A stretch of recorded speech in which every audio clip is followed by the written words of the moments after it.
Olá, o meu nome é Soraya Mendes, eu sou professora, advogada,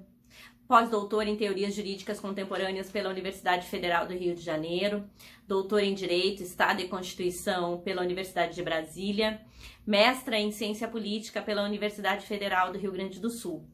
consultora da Comissão Nacional de Direitos Humanos do Conselho Federal da Ordem dos Advogados do Brasil.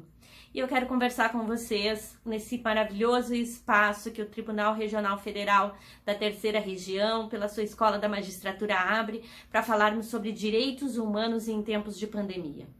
Mais especificamente, eu quero falar um pouco sobre direitos humanos das mulheres em tempos de pandemia.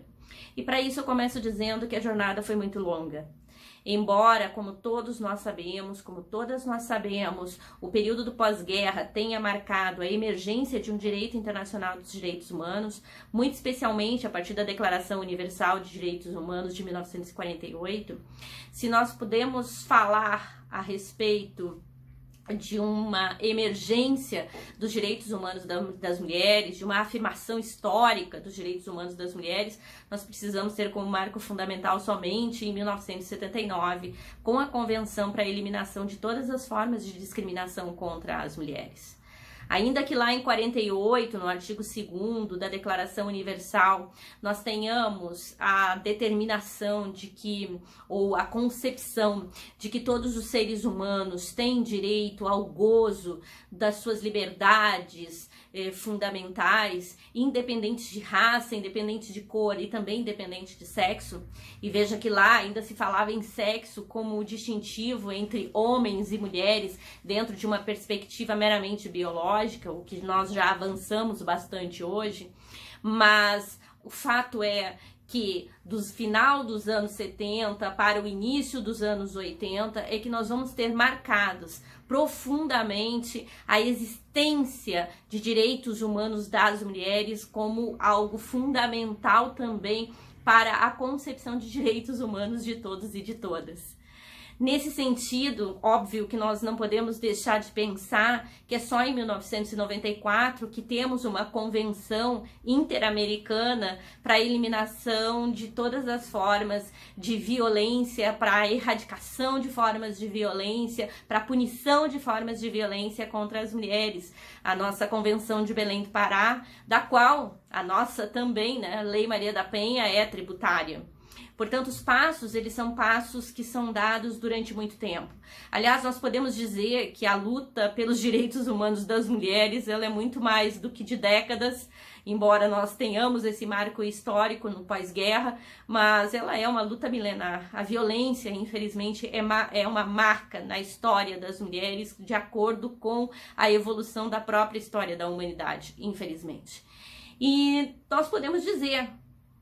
que combater a violência contra a mulher também toma as mesmas características de um combate a uma pandemia tal como essa que nós estamos vivenciando. Na verdade, a ONU Mulheres já de um certo tempo vem falando de uma pandemia silenciosa. Porque desde os anos 80 que se fala, que pesquisadores e pesquisadoras falam a respeito da violência contra a mulher como um problema de saúde pública em nível global. Não à toa, em 2002, a Organização Mundial de Saúde determinou, ou melhor, consolidou em conceitos a própria violência contra a mulher como violência intrafamiliar, violência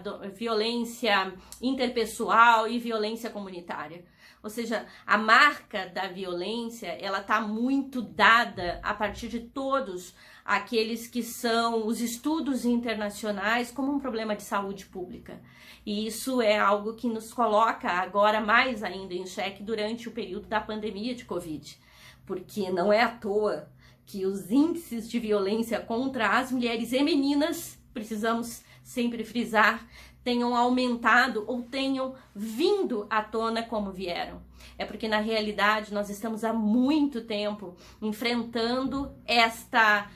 chaga que só pode ser combatida a partir de políticas públicas efetivas. É óbvio que nós precisamos, sim, da ação punitiva do Estado muitas vezes, mas por um outro lado, o que é necessário é que o Estado, muito especialmente aqui no nosso caso, o Estado brasileiro, se comprometa profundamente com políticas públicas que digam respeito à igualdade entre homens e mulheres de uma forma geral, e isso significa reconhecer que gênero é uma categoria fundamental para a discussão desde a mais tenra idade. Então, se nós podemos falar sobre direitos humanos e mais especialmente direitos humanos das mulheres, é importante que nós tenhamos em conta que nós vivemos neste momento a pandemia de Covid ao lado de uma grande pandemia histórica, que é essa pandemia silenciosa de violência contra a mulher.